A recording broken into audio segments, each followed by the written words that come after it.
by visiting our website gbnews.com.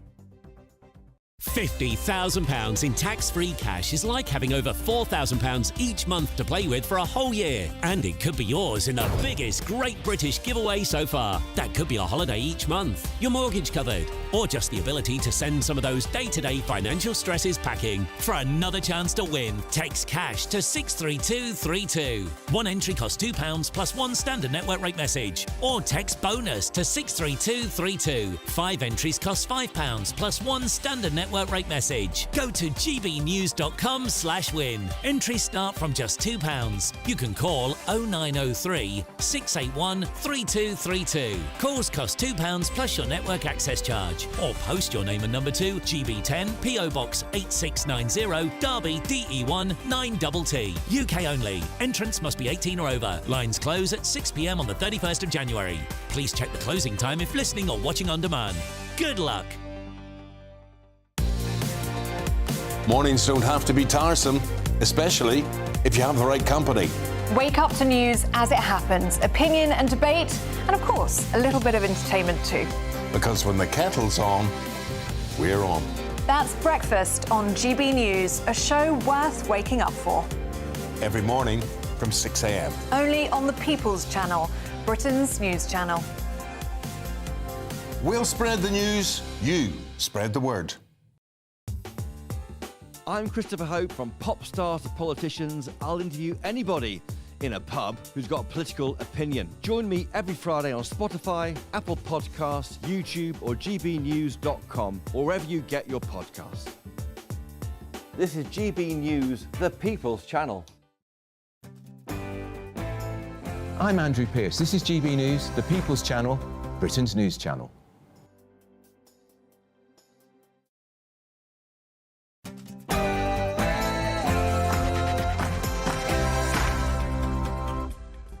Well, hello there, it's 6 o'clock. I'm Michelle Dewberry, and this is Dewbs & Co. Urge the Leader of the Opposition to withdraw her wrecking amendment.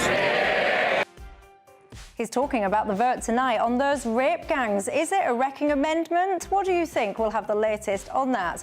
And oh, gosh, really? There's more talk about potential lockdowns, masks. Give me a break. Should we be worried about all this stuff? Would you ever go down that path again or not?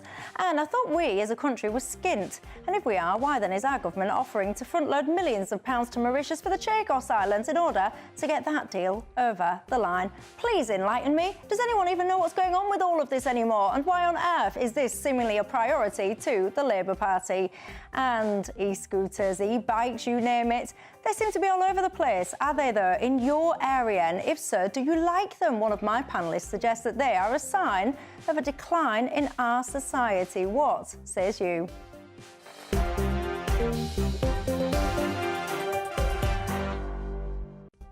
And my panel tonight back, reunited by popular demand. Peter Hitchens, the columnist at The Mail on Sunday, and Aaron Bastani, the co-founder of Novara Media. Before we get stuck in, let's cross live for the 6 o'clock news headlines.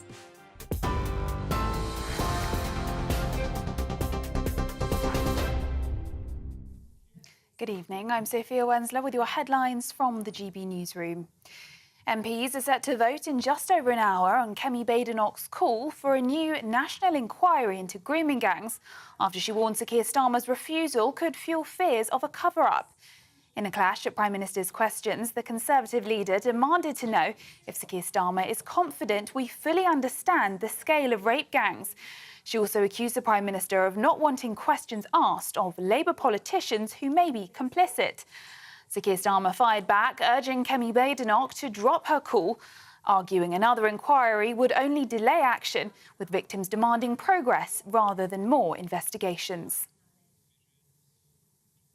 Meanwhile, Nigel Farage has suggested Reform UK will fund an inquiry into child sexual abuse if the government fails to do so. The Reform UK leader said his party will raise the money and appoint independent arbiters to conduct the national inquiry. In other news, at least 2 people have been killed and 70,000 have been ordered to evacuate as 3 massive wildfires tear through the suburbs of Los Angeles in California. The fires, fueled by dry weather and strong winds, are pushing dangerously close to homes, forcing tens of thousands of residents to flee. The LA City Fire Chief says there are a number of significant injuries and we are absolutely not out of danger yet. Back in the UK, the mother of 14-year-old Kellyanne Bokassa, who was stabbed to death on a bus in southeast London, has said he was groomed by gangs after running away from care and living on the streets. His mother, Mary, says he was kind, musical and talented at drawing with a love for football. Kellyanne was attacked on a double-decker bus in Woolwich just after 2:30 p.m. Despite efforts from police, paramedics and the London Air Ambulance, he died shortly after the attack. Detectives are working at pace to find those responsible, but no arrests have yet been made. And a new amber warning has been issued for snow for the southwest of England, likely to cause travel delays and stranding some vehicles and passengers. Britain's bracing for a deep freeze as temperatures are set to plunge as low as -15 degrees this week, the coldest of the winter so far and potentially the coldest January in 15 years. The Met Office has issued fresh snow and ice warnings for northern Scotland and Northern Ireland, as well as the southern counties of England, with sub-zero conditions expected nationwide. The UK Health Security Agency is also warning of rising health risks, extending its cold weather alert for England until Sunday. Those are the latest GB News headlines. Now it's back to Michelle.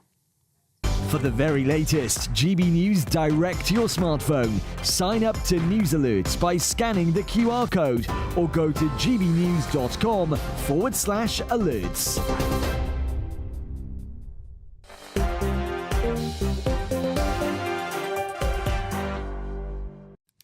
Thank you very much for that, Sophia. I'm Michelle Dewberry and I'm with you till 7 o'clock tonight here on Dewbs & Co. Joining me till 7, my panel. We've reunited them back by popular demand. We've got Peter Hitchens, the columnist at The Mail on Sunday, and Aaron Bastani, the co-founder of Novara Media. Good evening, gents, and a Happy New Year to you. Good evening and a Happy Christmas to you. Oh, he always does this. He does this when I am at... Why don't you say Happy New Year? Because I don't recognise the New Year. It's a total alien concept. It didn't even exist in this country until 1972 when Ted Heath forced it on us. What do you say to that? I say bah humbug. So what do you do at midnight then? Nothing? I try to sleep if there aren't too many fireworks. So you don't go out and party? You don't have a big Will you be meal? surprised to learn that, no, that I don't do any of those things? Why would anyone go out in late December and stand in the drizzle, in the cold, in the dark, watching fireworks? Fun. Does this appeal to you? Is that your idea of fun? It's not my idea of fun anymore, but it has been in the past. You can have it. Bah humbug, I say that's... anyway, I'll say Happy New Year to you lot. You'll say it back to me, won't you? When do we stop saying Happy New Year? I think probably by about the end of this week, I reckon. Anyway, what's on all of your mind tonight, other than New Year's Eve now? You can get in touch with me all the usual ways. There's a lot we need to discuss. Email me, gbviews@gbnews.com. Go to the website, gbnews.com/yoursay. Or, of course, you can tweet or you can X me. You're very welcome wherever you're watching or listening tonight. But look, at the start of the programme, I played a clip from our Prime Minister Keir Starmer talking about wrecking amendments. What was he referring to? Well, it's a big night in the Commons tonight. Let's cross live there to our political editor, Christopher Hope. Good evening to you, Christopher. Yeah, good evening, Michelle. That's right. A huge moment in Parliament in the building behind me. I'll be there reporting for the Farage show, presenting that as the results come out. We have a vote tonight on whether there should be a national inquiry into the rape gang scandal we've been covering in such depth on GB News. It's got quite heated here in Westminster in the past couple of hours. Elon Musk, of course, who owns X or Twitter, he has been putting out messages telling people to contact their MP and tell them to vote because the hundreds of thousands in his number of little girls in Britain who were and still are being systematically, horrifically gang raped deserve some justice in the world. He says it's vitally important. Here's how to contact them. He has tweeted over a message by Rupert Lowe, who says, tell them what you think. Rupert Lowe has been saying in the House of Commons today that the government should pause all visas and foreign aid to Pakistan until this government agrees to take back citizens who committed child abuse in the UK. He says the rape victims could be in the millions. I think there's some doubt about that figure, but in the millions. Rupert Lowe says, you're seeing live pictures now from the chamber as this debate winds up. The Tories have launched a campaign, Michelle, today, demand an inquiry now.com. Kevin Badenoch, the leader of the Tory party, has emailed supporters urging them to sign it. Labour's crossed because in that same email there's a plea for funds for the party. They're saying that Kevin Badenoch has stooped to a new low by fundraising for the Tory party and playing politics for the safety of vulnerable people. This amendment, if it goes through, will then kill off this welfare, the children's welfare and schools bill, which will have an added impact on the government's work, because that bill is going to limit the cost of school uniforms for students and other areas too. So it's a wrecking amendment. It won't go through for that very reason. You'll have Labour MPs whipped, told by the government to vote against a national inquiry into the grooming gang scandal. That will happen, and that will be politically difficult for some Labour MPs at the next election. So very heated politics today. Again, it won't really affect what will happen. It won't mean there will be a national inquiry, but it will be deeply embarrassing for Labour MPs to have to vote against it. There was a change of language, by the way, just while I'm with you, Michelle. We're hearing now from the government. They're saying they are open, of course, and will listen to the victims on what they want. So they are not turning their backs finally on an inquiry, national inquiry, but they are saying they will listen to what victims want. That is a slight movement in language we're seeing today on whether there should be a public inquiry. Interesting stuff. Can I just ask you a quick question? For anyone that's not familiar, Christopher, with the goings-on and the workings of Parliament, so people tuning in might be wondering, why was this just not a standalone issue? Why was it added as an amendment, and therefore, of course, now what is now being described as a wrecking bill for that very important bill that you've just been discussing as well? The reason why is the government doesn't feel there should be a public inquiry. They say that the inquiry by Baroness J, which reported back in 2022, which looked at child abuse across all sections of society, and one narrow part of that was a child grooming gang scandal in towns in England. They think that is enough. There's no need for a bigger inquiry, and that's why it's being tacked on. The Tories think that an inquiry needs to be held. There may be lessons to be learned, dots to be joined, according to Kevin Badenoch, looking at common cause, common issues across towns in this country. And that's why the government is saying no. The Tories say yes, as does Reform UK. It won't go through, but it will serve, I think, to increase pressure on the government to move on this and maybe go towards having some form of public inquiry. As things stand, their face is turned against that. That's interesting. Thank you very much for that update, Christopher Hope. And of course, we'll be looking forward to following that and of course, watching you live at 7 o'clock as well. Enjoy your time until then.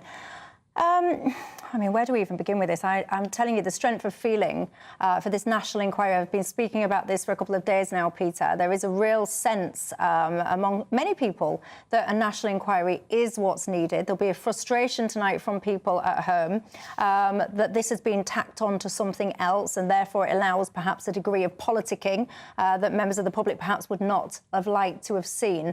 Do you think we need a national inquiry? Don't know. I haven't anywhere seen anyone explain what it would find out that we don't already know. My whole problem with this is that, as I understood it, we had already had this horrible scandal, that very brave people, some of them members of my trade, including my indomitable colleague Sue Reid of the Daily Mail, had uncovered the appalling things which had taken place, that brave people in the police had blown whistles about it, that people had been prosecuted and that many inquiries had been held. I'm not quite sure why it has suddenly exploded again, and I still remain a little baffled by this. Well, I mean, I can answer. I'm not a spokesman for the government. I don't care about the government's troubles. I can answer just simply as a citizen of this country, I wonder what it is exactly which has brought this to prominence again, and what it is that this inquiry is going to find out, which we don't already know, and what actions it will cause to be taken, which we have not already taken. Let me answer some of those points quickly because I'm keen to bring Aaron in as well, because this all became prominent again. Of course, you had one of the councils asking essentially for the government to get involved and do a review. Jess Phillips said that ultimately it wasn't really necessary. That, of course, kicked off a lot of stuff. You've seen all the aftermath that followed on the likes of Twitter. Then you've got people like Elon Musk. He's got involved. Charlie Peters here on GB News. He's been doing some fantastic work.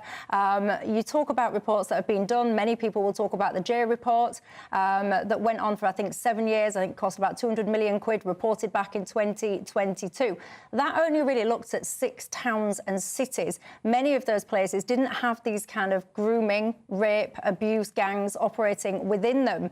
GB News also, we've discovered 50 different places where, you know, really do need to be investigated, where this stuff is more than likely taking place. And the national inquiry would be, Aaron, about understanding this picture, because even the J report said there is a confused and confusing picture. That pretty much was the quote on that report. What Professor J was saying, and she doesn't think that there should be a national report, I've got to say, but what she was basically saying is that so many different police forces report and have this data in so many different ways. There's no consistency. It's very hard to unpick. A lot of people don't even, for example, log the ethnicities of people and so on and so forth. She made 20-odd recommendations. None of those really ever introduced. So there we go. Is that a brief catch-up summary? I hope I've not missed anything. There's a lot of information there. No, I know, I'm going to sit down and take a breath. Very good. So a few things. Firstly, I think the Conservatives are really, you use the word politicking. I think that's absolutely what's happening. I personally think an inquiry probably does make sense. I don't think it makes sense at the moment. Professor J herself said that if there was another inquiry, it would delay the implementation of the recommendations from the 2022 report. And I would implore people to look at that report. It has some brilliant recommendations. Compensation for those who've been subject to sexual abuse, rape, exploitation, a national child protection agency, lifelong wraparound services provided for victims of these kinds of things. I think everybody watching, young, old, left, right, will look at most of those recommendations and go, this is very sensible, let's get on and do it. I think it makes sense. There are still other inquiries at a local level happening, like Oldham, potentially. I think there's a few others in Greater Manchester too, which are in train, they're happening. I think those should be allowed to happen. I think the government should try and implement as many of those 20 recommendations as possible, and then say, in 2027, in early 2027, we'll have a national inquiry. I think that's probably a sensible position. I know tempers right now are very high, and probably if people hear that, they go, well, you're just delaying things. But I think... You've got a little girl, and, you know, she's a very young girl. Fast forward, I don't know, say 11 years, 12 years. The stories that we're hearing at the moment, they are horrific. So you've got little young girls, early teenage girls in some cases, 11, 12, 13. You know, you imagine as a dad, your daughter has got involved somehow with these men. These men have groomed her to within an inch of their life, plying her with drugs, drink, all of that. You as the dad are aware of this. You're trying to get involved. You're finding yourself getting arrested in some cases. You wouldn't want to be sitting at home listening to people saying, at the, you know, on the eve of the beginning of 2025, let's wait until 2027. You'd be screaming at your screen right now, you know, my little girl is caught up in this. Help me now. But the point is, can I just quickly respond? The recommendations are going to help them. That's exactly the reason why I'm saying what I'm saying, because things like compensation, for instance, this was a set of recommendations 2 years ago. By the way, who was the Minister for Women and Equalities? Kemi Badenoch. They didn't implement a single one of those 20 recommendations in 2 years, right? Some of them were very easy to implement. They didn't do it. So I agree with what you're saying. I really think there should be an inquiry, but for the reasons I've stated, I think we should probably wait, like I said, 18 months, maybe a year. But this is really important. We need to implement as many of those 20 recommendations as possible. Well, I want to continue this conversation. I know that, Peter, you're keen to come back in as well. Kemi Badenoch, she has been speaking out about this. It feels a little bit grubby, all of this, I would say. We've just been talking about the Conservatives potentially politicking about it, which I completely agree they are, quite frankly. But then so are the Labour Party, I would argue, by tacking it on as an amendment in this way. It's all a little bit grubby, totally unacceptable, and I just feel so heartbroken for all of these girls and the broader families that are caught up in all of this. They are the victims. We're going to continue this conversation after the break. That was Peter Hitchens in Hailing. He's ready to go. You'll hear what he says in 2.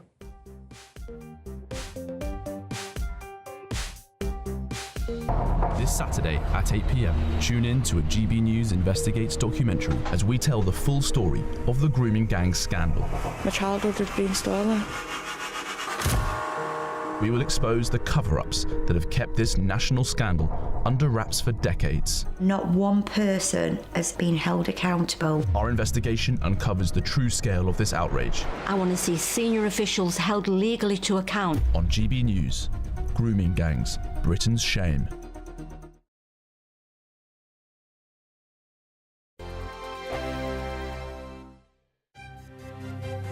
GB News Breakfast, every day from 6 a.m. We've got a special treat for you because we can show you this lovely video of a lady running on a beach. So you're not missing much if you're listening on the radio. It is literally a woman in white writing on the beach, writing 2025. Yes, because that's the year we're in now. Is it? Yes, Wow. and it's because Meghan Markle returned to Instagram yesterday. Former world correspondent for The Sun, Charles Ray, joins us now. Are you inspired to remember the year, Charles? Oh, Happy New Year to you too as well. I honestly haven't got a clue what she's doing now. You know, I would have thought we should have had the theme tune from Jaws as she was running down to the water there and everything else. They're being quite hypocritical here because they came off social media because they were getting unparalleled abuse. I don't condone at all. It is not right whatsoever. And they've spent the last few years complaining about social media. We've seen her before with her lifestyle blog, haven't we? Before she met Prince Harry, she was running a successful blog. Do you think she wants to go back to doing that sort of thing? I think it's possible that that's what she wants to do. I mean, I don't understand how these things work, okay? But all I know is that certain influencers earn an awful lot of money from Instagram and everything else. Now, they're talking about figures. I mean, whether this is true or not, I've something like £790,000 she could earn per post. You know, so it's quite incredible what she can possibly earn out of this. It's interesting, though, Stephen and Ellie, that she's actually switched off all the comments on this one. I noticed that. Clearly, she doesn't want to have anybody on there saying anything nasty or anything good about it. GB News, the People's Channel. Thank you, Britain. Thank you for watching. Thank you for listening. Thanks for subscribing. Thank you for your support. It's you that make us the People's Channel. As we reflect on our journey so far, we're filled with immense gratitude. You mean the world to us. We couldn't have reached this point without you. As a very special thank you, we are giving you the chance to win one of 50 GB News thank you boxes. They're worth £50 each. For full terms and conditions, and to enter, just go to gbnews.com/thank you.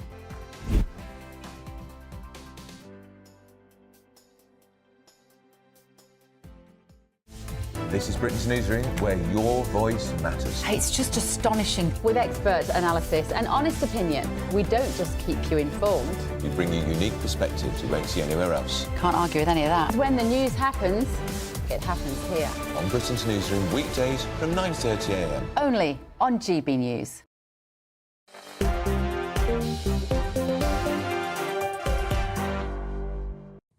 Hello there, welcome back everyone. Michelle Dewberry, Peter Hitchens and Aaron Bastani with you until 7 o'clock tonight. Margaret, you've got in touch and you said, Michelle, in my view, the grooming gang scandal is as important as the Horizon scandal and the blood issue scandal. Sharon says, Labour MPs, I am begging you tonight to do the right thing for those innocent girls and their families. Problem being with that, Sharon, that this has all now become knotted up, tied into a broader child wellbeing bill. Of course, I would argue, and many people would agree with me, that there's too much politicking. That was not an accident.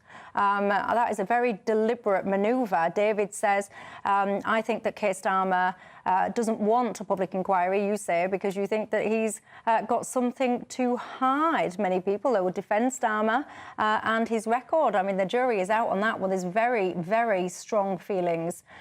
Peter Hitchens, where are you? What's so good about inquiries? We have inquiries all the time. How much difference do they make? How many inquiries did we have into the Iraq War? What difference did they make? Why is this desire to broaden this into politicisation? These terrible things are happening. Where then are the police investigating them?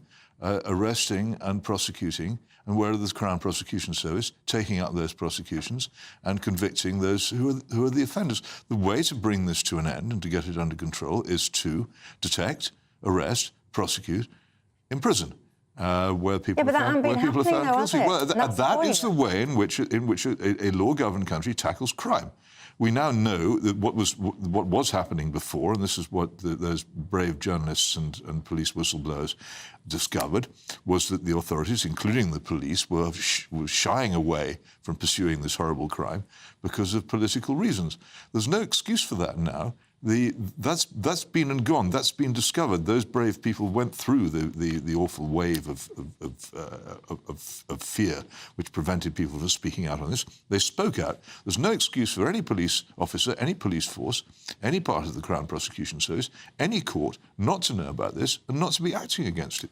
I just don't understand why inquiries and also why we want to pass this on to politicians, the most useless, ineffectual people in the country who can never do anything right. Why them? This thing should be handled by the people who are supposed to detect, arrest, prosecute, and where convicted, imprison. That's where it belongs, not inquiries.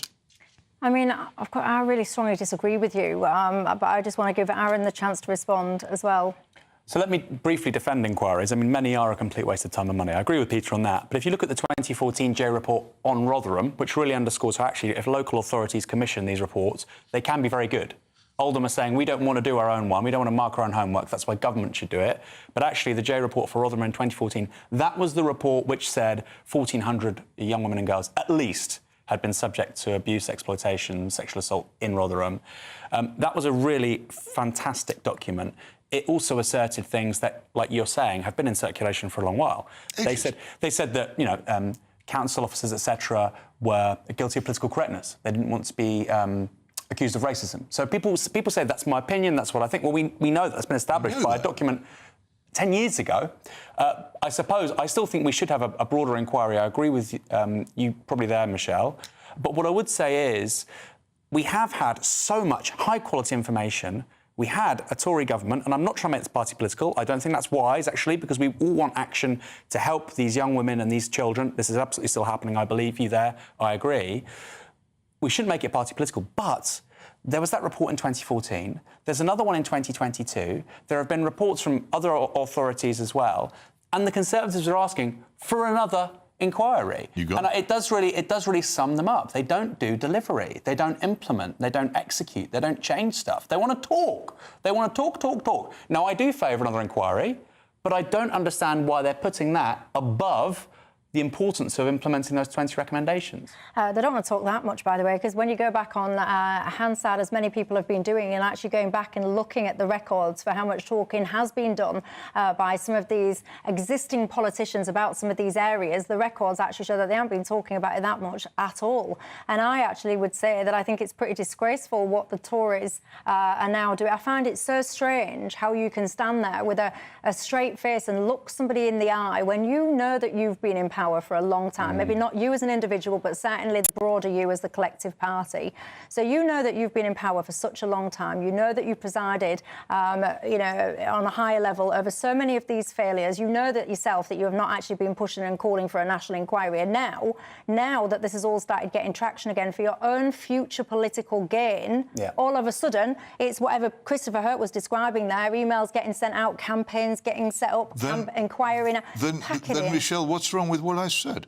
What I said is these things should be pursued and prosecuted. That is the way in which you actually tackle and crush crime, by making it plain that the legal system is not prepared to look the other way, as it was doing before the many courageous people to whom we now owe so much went into it, found out what was going on, found out that local authorities, found out that police were simply not doing their jobs for fear of being accused of political incorrectness. I'll tell you why I don't agree now with that's you. over, and we can the really obviously the recommendations of the report for the treatment of the victims are extremely important, but the most important thing is that this crime is prosecuted where it takes place, and people who are thinking of committing it know that it will end with them spending very long periods in prison.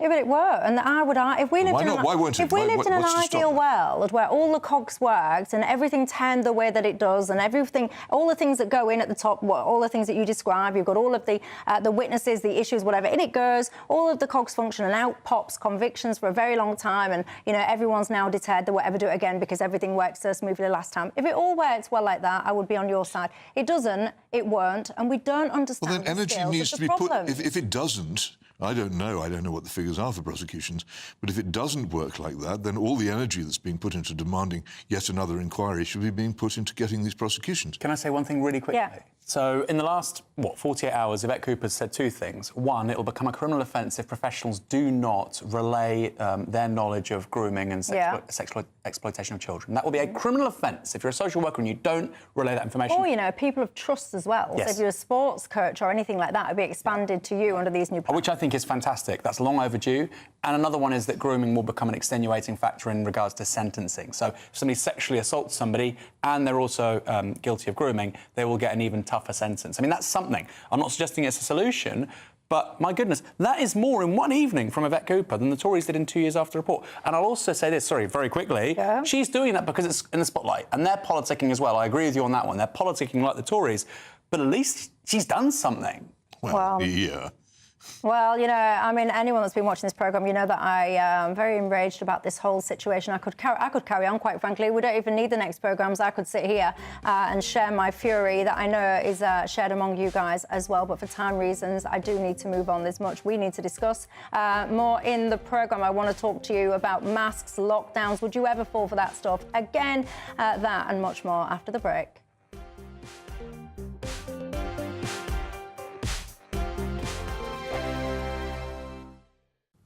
Hello again and welcome to the latest update from the Met Office for GB News. It's going to stay cold over the next 24 hours with further snow and icy patches for some, although for much of the UK it's clear and dry overnight and into Thursday.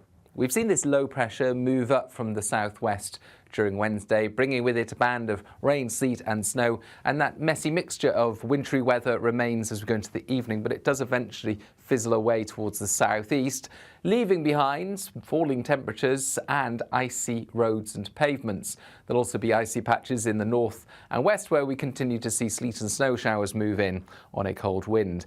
Inland temperatures dropping as low as -5 or -6 in urban areas and in some sheltered rural spots, particularly where we've got snow cover. For example, across parts of Scotland and northern England, temperatures could dip into the minus double digits. So widely a cold, frosty and in some places icy start to Thursday. Further wintry flurries into the north coast of Northern Ireland as well as the north coast of Scotland. 1 or 2 there for North Wales as well as northwest England. But for the vast majority, actually, it's a fine start to the day. Yes, it will be cold and there'll be some slippery surfaces around, but there'll be plenty of dry, bright, crisp winter weather. Best of the sunshine, southern Scotland, parts of the Midlands, eastern and southern England. And it's going to continue to feel very cold out there, especially in the wind across northern Scotland and down the North Sea coast. Temperatures struggling to get to 1 to 3 Celsius, and in some places where we've got snow cover and some hills, for example, temperatures not going above 0. So we keep that cold air in place for Friday, but at the same time, another Atlantic system will move in, bringing once more a mix of rain, sleet and snow. But it's a temporary wintry spell because as it moves in, temperatures slowly lift over the weekend. The latest GB News travel. Good evening, I'm Johnny Ratner. Big problems in North Lanarkshire to the northeast of Glasgow for the M73. The motorway is partly blocked southbound at junction 2A at the scene of an accident. On the M6 in Cumbria, the inside lane's closed off northbound from junction 38 to 39 between T-Bay and Shap, where a lorry's on fire. On the M4 in Berkshire, on the London-bound entry Slip Road, that's partly blocked to junction 11, the A33 exit for Reading for emergency repairs. In southeast London, the A208 Chislehurst Road closed through Pettswood following an accident. Still long delays on the M25 out of Kent into Essex after emergency repairs closed the right-hand Dartford tunnel. And there are long delays on routes in Sussex because of the snow, most notably the A27, the A23, the A259 and the A22 all suffering. That's the latest. You can stay up to date throughout the day by visiting our website gbnews.com.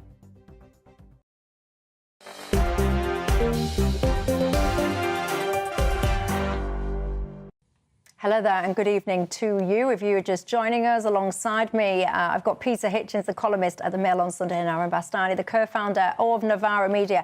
Coming up a bit later on in the programme, I want to discuss this headline with you. Why is our country in decline? Just look at the electric death traps on our road. That is the title of the column there by our very own Peter Hitchens. I want to discuss this with you. Is your area blighted by e-scooters, e-bikes? Are you a user and a lover of them? Or are you someone that thinks it's time now to get those things off the roads and the pavements forever? Do you think they represent a decline in society? We'll look at that. Lots of you getting in touch at home saying, Michelle, we don't just need a rape gang inquiry. What we need also is for people that have been complicit in these cover-ups to be prosecuted. You want to see those people behind bars as well. Do you think actually anything like that will happen?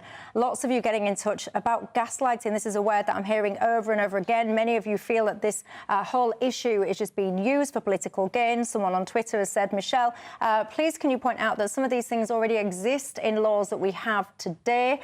You feel gaslighted by them being used as new announcements from Yvette Cooper. You don't feel that that's what they are. Keep your views coming in. But look, we all remember the last pandemic, don't we? Now, we've been having conversations. I can't even, honestly, it makes me want to headbutt the table, I can tell you now. But do you know what HMPV is? I thought it was a cross between an old music shop and some kind of prison, but no, it's not actually. Apparently now this is the latest virus that we all need to be absolutely petrified about. The World Health Organization issuing face mask advice, talking again about lockdowns potentially and so on and so forth. Really? I mean, is this ever a route that this country would ever or should be considering going down again, Peter Hitchens? Which shouldn't be, but I wouldn't be at all surprised if it did, given the calibre of its leadership and the way in which they fall victim to panics of all kinds and groupthink of all kinds. I wouldn't be in the slightest bit surprised if they don't find another pretext to shut us all in our homes and close down the economy and create another wave of disastrous inflation, unemployment and high taxation, as they did the last time on the basis of virtually no evidence at all. It wouldn't. I've stood and watched it, and I complained about it, and actually said at the time, as I ceaselessly remind everybody, that it was a mistake. And all I got in return for it was a considerable amount of personal abuse. I don't think people dislike being told to go home and stop working and to be restricted and even to wear bits of cloth over their faces. I think people actually quite enjoyed it, and that if it comes again, an awful lot of people will join in. I wish it were not so. But I think we should be aware of the fact that there's a great desire in our current population to be subservient, and a great desire in our government to use excuses to increase its power. I think a lot of employees, in particular, do quite like being asked to stay at home, don't they? I think when you're self-employed, I think miraculously your mindset is somewhat different. Aaron Bastani, where are you on it? Yeah, I do recall Peter taking a trip, I think, from Oxford to London, and of course you didn't have to wear a mask if you ate crisps, and I think he ate crisps for an hour. Very clever. I took a journey from Paris to Basel, and Mrs. Hitchens and I prepared a 6-course meal so that we could resist the mark. It's quite a long journey, even on a French high-speed train, but we managed to keep eating and drinking all the way. What I also did at one point was got out an nice old Warsaw Pact surplus gas mask, which I have, and I wore it in mockery of this, riding my bicycle through Kensington Gardens, thinking that people would be shocked. I felt as if I was taking a lobster for a walk on the end of a string. It was such a ridiculous thing to do, but no, people just walked by, all perfectly normal. Man riding bicycle in the open air wearing gas mask. Nothing wrong with that. Where did you get that? I want one. Brainwashed. Well, I can tell you how, but not now. But it really was quite astounding how people didn't think there was anything weird about it at all. I would have found that a little bit strange, I have to say, if I'd seen you bumbling by on your push bike with your gas mask. I would have been strangely concerned about some of your preferences, I can tell you. The country had gone so completely mad that I'm not at all sure that you actually would have done. We were in a state of really quite serious self-imposed panic. We were. Back to you, Aaron Bastani. So I think, look, there could be another pandemic. There always will be pandemics. There's been 3 coronaviruses this century. COVID-19 was the 3rd one. Of course, you've got flu in the aftermath of the First World War. you've got all kinds of pathogens historically that are spread and they can kill many people. The Black Death in Europe, for instance. Now, if we're serious as a country about having foresight and preparing for something which could be even worse than COVID-19, what we should be doing, for instance, is having domestic manufacturing capabilities for vaccines. That's a sensible thing to do. You think, we went through all of this, what can we do? What can we learn? Let's have the ability to manufacture vaccines here. So in future, we're not depending on India sending the supplies over, as one example. That's not happened. I think that's a more sensible conversation than should we all wear masks or not. And I'll finish with this. We can't afford to have another lockdown. We can't afford to have another lockdown. We couldn't afford the one we've had. And yet we still bump along the bottom in the state of economic crisis without anybody ever saying, except me, the reason we're in this economic crisis is because we panicked.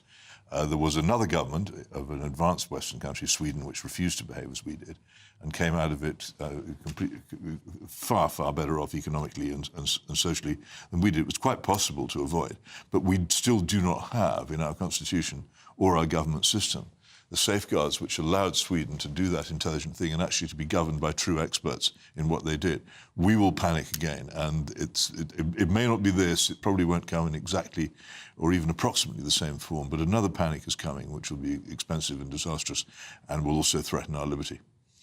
Do you know, one of my viewers, Carol, I'm just looking at your Twitter responses here. You're not mincing your words, some of you guys at home, I've got to say. Carol, you said, I would be arrested before I ever lock down again. As a nation, we have become pathetic, she says. Well, I've got to say, we sit there, don't we, talking about it's become the natural reaction now. It's almost like the first reaction to do things like, oh, there's a bit of snow, let's quickly run, close that school down. You sit there and you talk about, you know, if you take your kid out of school to take them on holiday and it's not school holidays, you want to do all these clampdowns, fine parents, all this extra money. But when it suits you, you're absolutely no problem whatsoever with disrupting a children's education. I think the double standards at play are absolutely ridiculous. And I will never forget, looking back, it was my son's a lockdown baby, and we had his first birthday party when, you know, some of these rules were being relaxed, and we had it in this pub, and I will never forget, it's a true story, I promise you. The landlord of this pub came over to me and said, can you ask your guests over there to sit down, because if they stand up, they are at risk of spreading coronavirus. That's ridiculous. But if they sit down, we are not. And I said to the guy, have you just listened to what you've just said to me? You sound so ridiculous. What is this obscure virus that if I stand up and talk to you, all of a sudden we're all going to drop down dead, but if I sit on a chair, probably whilst eating a pork pie or whatever the rule was, you're going to be fine. It was so stupid. Well, we laugh at the superstitions of the people in the Middle Ages and consider ourselves superior to them, but given a chance to be superstitious in that way, we actually take it with enthusiasm. And the lady who got in touch with you said she would rather be arrested. Well, I have to tell her she probably will be. People were in this country and in jurisdictions, particularly such as some of the Australian ones, the state of Victoria particularly, very large numbers of people were arrested. The police became extraordinarily officious for the most minor infractions of the panic orders.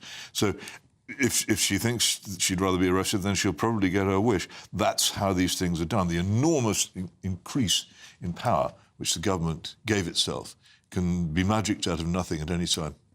There you go. That's Peter Hitchens' message to you, Carol. Be careful what you wish. It's always fascinating, isn't it, just how quick the justice system in this country can kick into action for issues that the state feels very passionate about, whether it's saying stuff that the state doesn't like on Twitter or going for a wander with a cup of coffee when they don't think that you should. Well, very interesting, that, isn't it? I have to say, there are many of you also getting in touch saying that you were terrified during COVID, perhaps you're elderly or something, and that you absolutely, you know, all this stuff, it is enough to trigger anxiety in you. Well, look, don't worry, we'll get through it all together, whatever the future holds. We're here with you, worry not. But after the break, I want to talk to you about Peter Hitchens' latest column where he says our country is in decline. Why? Look at the electric death traps on our roads, e-scooters, e-bikes. Are they a plague on society, or are they just absolutely fantastic? And Peter just needs to get with the programme. We'll discuss that in 2.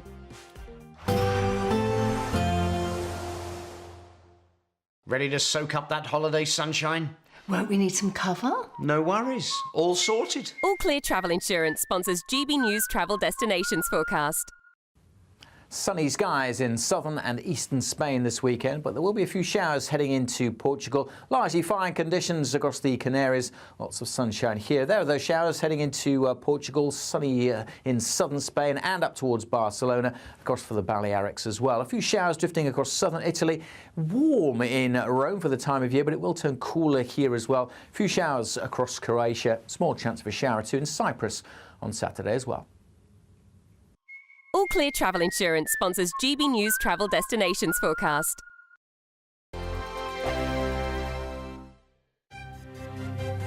GB News Breakfast. Every day from 6 a.m. Have you noticed that more and more stores are closing? Well, last year, apparently 13,000 stores closed for the last time on the high street. Well, experts warn the worst is still to come for our small businesses. Well, let's talk to retail expert Jeremy Baker. Good morning to you, Jeremy. How bad is it and what can be done? Well, nothing can be done about it. Retail is like that. It's boom and bust operation.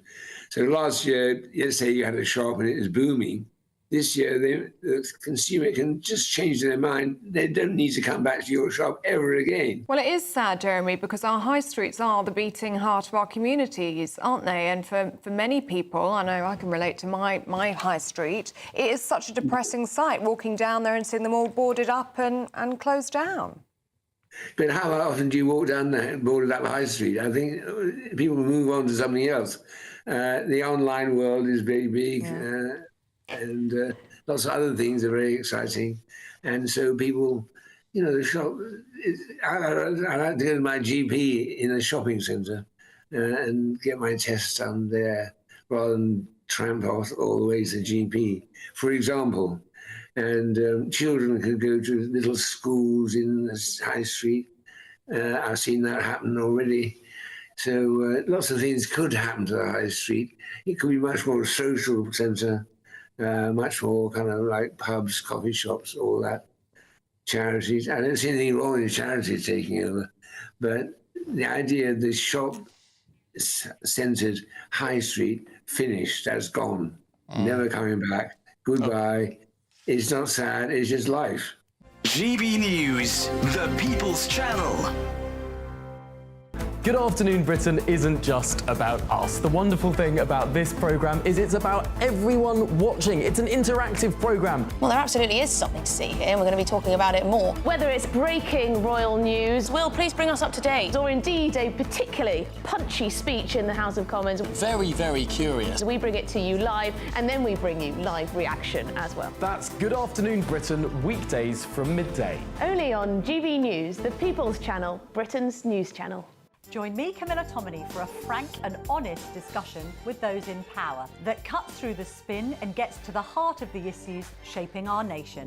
You haven't confirmed that you want to stand as leader, but you haven't ruled it out either. This report basically says that he's not fit to stand trial. Is he indecisive?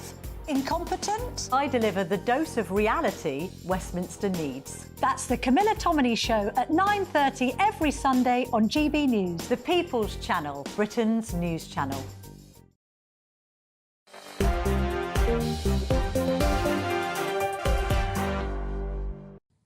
Hi there, I'm Michelle Dewberry. This is Dewbs & Co. We're with you till 7 o'clock. The we being Aaron Bastani and Peter Hitchens. I'm telling you, there's such strong feelings still coming through on the inbox from you guys at home. You passionately believe that there should be a national inquiry. There's a vote taking place on that. What time is it now? 1:45? So that'll be kind of kicking off about 7 o'clock-ish. We'll have all the latest on that. So, honestly, I can't even put into words the amount of feeling coming through from you guys. You feel that the political establishment in this country has massively failed those children. I would say yes, it has. And sadly, I fear that it will continue to for some time to come. But look, I want to talk about another matter now. Peter Hitchens, you wrote a column in the Daily Mail online today, and I decided to discuss it, you know. Not that I'm your not personal just online, PR. it's in the paper too. Oh, right, look at him. Not that I'm his personal PR or anything, but the reason I decided to discuss it is because you guys at home get in touch with me often about this subject.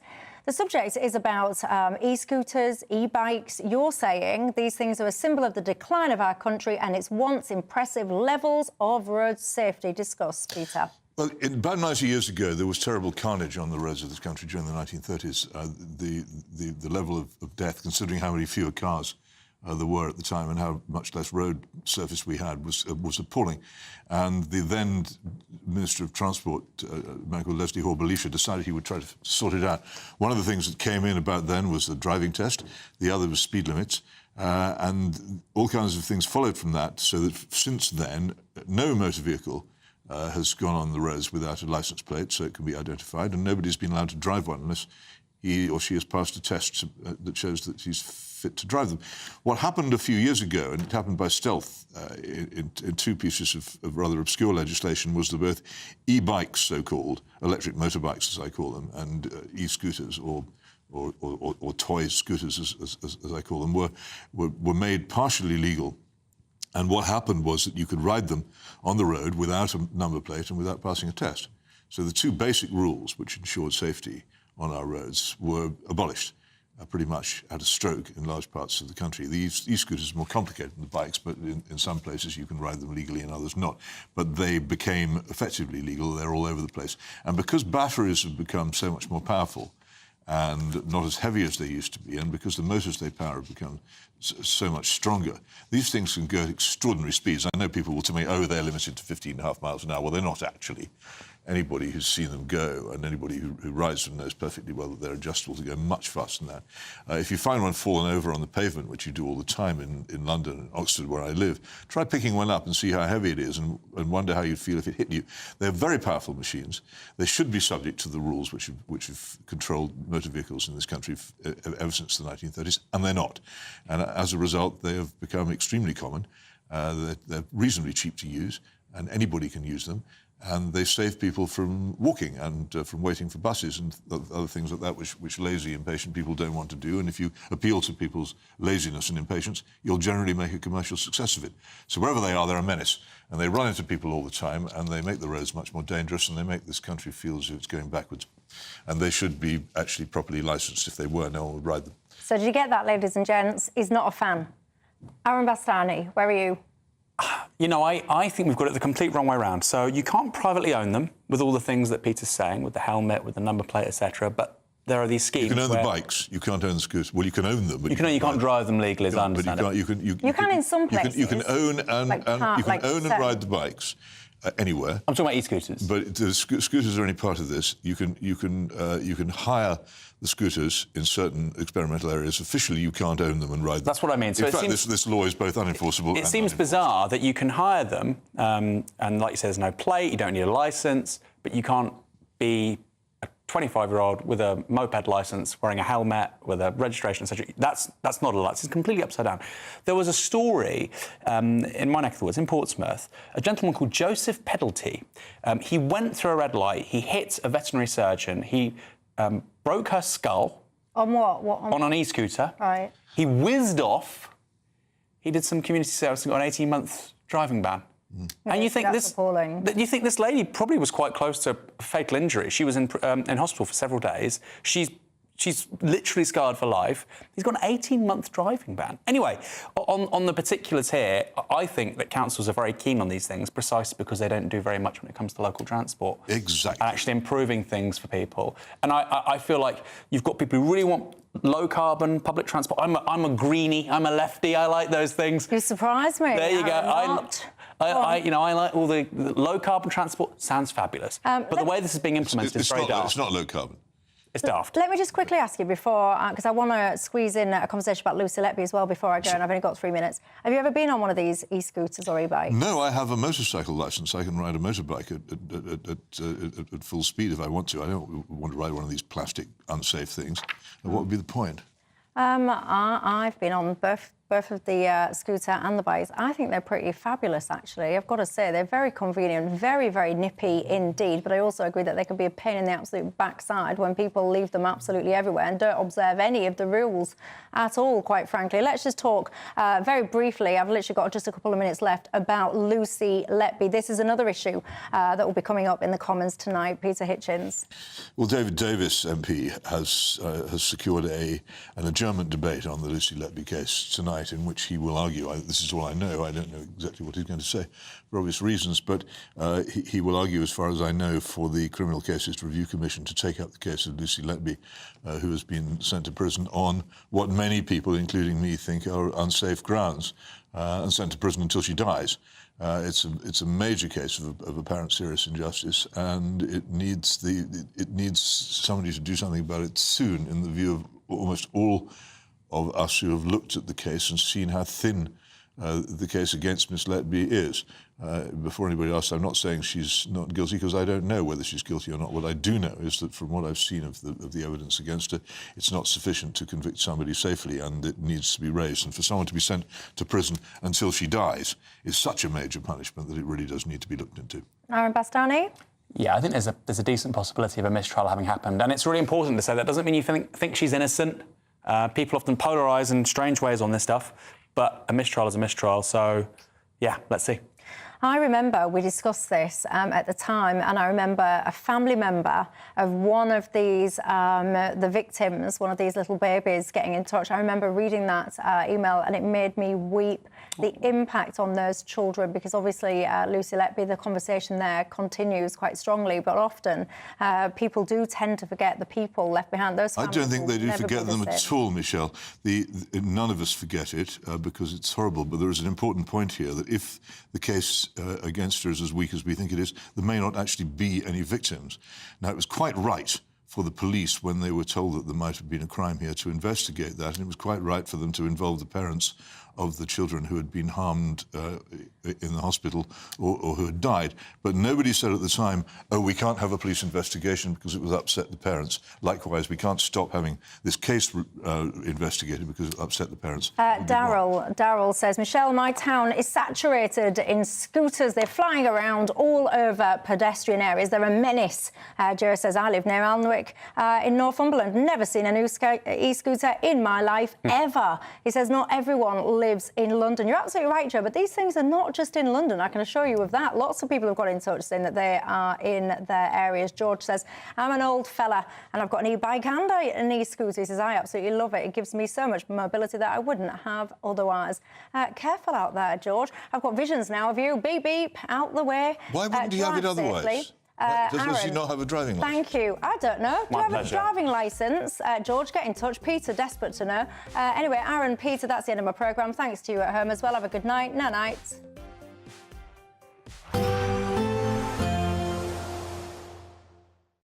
We'll see a cold snap, which will quickly develop into a warm front. Boxed Boiler Repairs, sponsors of weather on GB News. Evening, time for your latest weather update from the Met Office here on GB News. The wintry weather continues to cause some problems. Met Office warnings remain in place. Snow across the south and amber warnings